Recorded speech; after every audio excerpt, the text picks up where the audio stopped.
नमस्कार विद्यार्थियों। मैं डॉक्टर पीसी जाट, सह आचार्य राजनीति विज्ञान, राजकीय महाविद्यालय कोटपुतली, बीए पार्ट फर्स्ट के फर्स्ट पेपर पर हम परिचर्चा करेंगे। इस पेपर का नाम है राजनीति विज्ञान के मूल आधार। देखिए, इस पर हम आगे चर्चा करें उससे पहले इसके शब्द में देखें। राजनीति विज्ञान के मूल आधार, मूल आधारों पर हम आगे सब हम पढ़ेंगे, लेकिन पहले हम ये देखें कि राजनीति विज्ञान क्या है। कि इसमें दो शब्द हैं, राजनीति एवं विज्ञान। तो सर्वप्रथम हम देखेंगे कि राजनीति क्या है, इसका प्रारंभ कब से हुआ और विज्ञान का क्या अभिप्राय है। देखिए, राजनीति को समझने से पहले हमें थोड़ा सा काल्पनिक होना पड़ेगा कि हम ये कल्पना करें कि हम एक ऐसी स्थिति में हैं जहां राज्य और समाज नहीं है, अर्थात हमारा जीवन पाशविक सदृश्य है।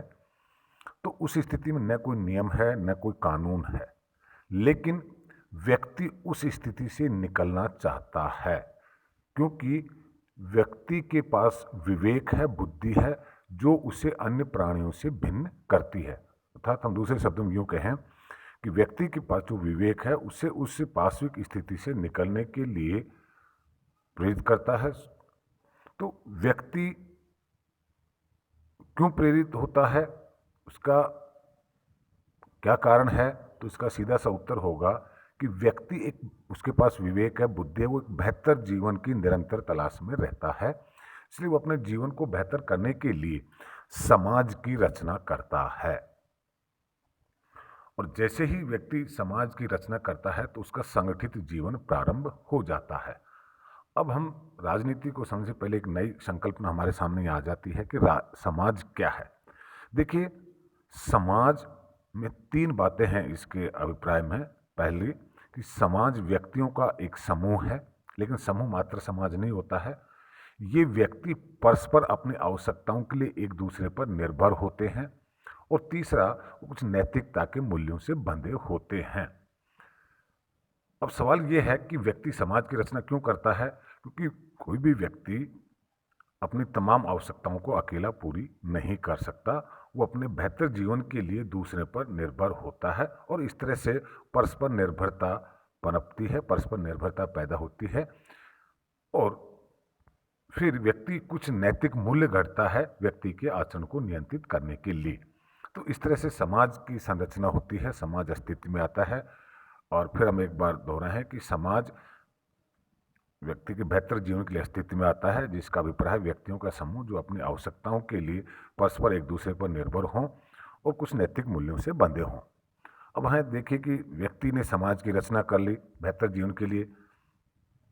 यहीं से व्यक्ति का संगठित जीवन शुरू होता है, अर्थात व्यक्ति अपनी आवश्यकताओं के लिए कुछ न कुछ कार्य करता है और एक दूसरे पर निर्भर होते हैं।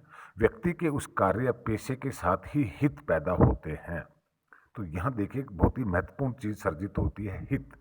कि व्यक्ति के हित अस्तित्व में आगे। अब अपने हितों की रक्षा के लिए व्यक्ति संगठित होते हैं, हित समूह बनाते हैं। तो समाज में अनेक तरह के हित समूह अस्तित्व में आ जाते हैं। फिर इनमें हम देखते हैं कि विभिन्न हितों के बीच में टकराव होता है। ये एक दूसरा महत्वपूर्ण तत्व है, टकराव।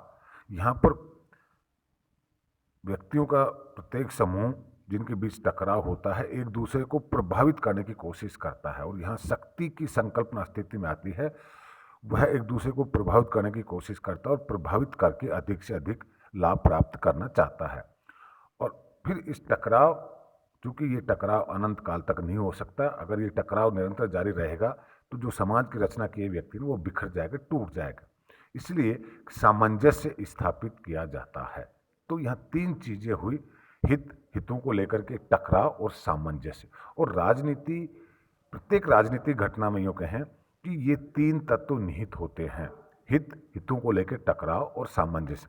तो इस तरह से हम राजनीति की परिभाषा दे सकते हैं कि राजनीति समाज में विभिन्न हित समूहों के बीच टकराव और सामंजस्य की प्रक्रिया है। दूसरा हमारा जो प्रश्न था कि राजनीति का आरंभ कब से हुआ, तो ये प्रश्न का उत्तर भी हमें मिल गया कि प्रश्न का उत्तर कहाँ निहित है जब व्यक्ति के हित पैदा होते हैं वहीं से राजनीति की शुरुआत हो जाती है। और हित कहाँ पैदा होते हैं? जब से व्यक्ति संगठित जीवन जीना शुरू कर देता है। तो हम ये कह सकते हैं कि जब से व्यक्ति संगठित जीवन जीना शुरू करता है तभी से राजनीति का प्रारंभ माना जाता है। तो राजनीति को संक्षेप में ये कह सकते हैं कि राजनीति समाज में विभिन्न हित समूहों के बीच टकराव और सामंजस्य की एक प्रक्रिया है और उसका अध्ययन राजनीति विज्ञान है। अब यहाँ देखिए आप कि समाज में जब टकराव होते हैं उनके सामंजस्य के लिए प्रारंभ में कुछ नैतिक मूल्य स्थापित किए गए, लेकिन कुछ एक लोग ऐसे हो सकते हैं जो नैतिक मूल्यों को न माने। तो ऐसी स्थिति में व्यक्ति फिर अपने विवेक बुद्धि का प्रयोग करता है और सर्वोच्च शक्ति के रूप में यहाँ पर हमें एक राज्य की आवश्यकता महसूस होती है जो विभिन्न हितों के बीच जो टकराव होता है उसमें सामंजस्य स्थापित करे। तो यहाँ पर सामंजस्य स्थापित करने के लिए राज्य की आवश्यकता होती है। तो इस तरह से आपने ये देखा कि राजनीति क्या है। अब हम दूसरे शब्द पर चर्चा करते हैं, विज्ञान। देखिए, ज्ञान सर्जित करने की दो तरीके हैं, दो पद्धतियां हैं, एक दर्शन और दूसरा विज्ञान। दर्शन में दर्शन पूरी तरह से काल्पनिक है और तर्क पर आधारित है, अर्थात ज्ञान सर्जित के समय हम कल्पनाएं करते हैं और अपने विचार के पक्ष में तर्क देते हैं। दूसरा ज्ञान सर्जित करने का तरीका है विज्ञान। विज्ञान पूरी तरह से तथ्यों पर आधारित ज्ञान है, प्रमाण पर आधारित ज्ञान है। तो यहाँ पर हम ये कह सकते हैं कि विज्ञान ज्ञान सर्जित करने का ऐसा तरीका है जो पूरी तरह से तथ्य प्रमाण पर आधारित है, या विज्ञान तथ्य प्रमाण पर आधारित ज्ञान सर्जित करने की एक पद्धति है, ऐसा हम कह सकते हैं। अर्थात यूँ कहें कि हम अध्ययन का एक तरीका, और अध्ययन जब हम किसी विषय का करते हैं तो हम सीधा से क्या कर रहे हैं, उसका ज्ञान सर्जन कर रहे हैं। तो विज्ञान तथ्यों पर आधारित ज्ञान सर्जित करने की एक पद्धति है, एक तरीका है। आज का व्याख्यान हमारा यहीं तक। अगले व्याख्यान में हम चर्चा करेंगे कि राजनीति का ईसा पूर्व से ही अध्ययन किया जाता रहा और वर्तमान तक निरंतर जारी है।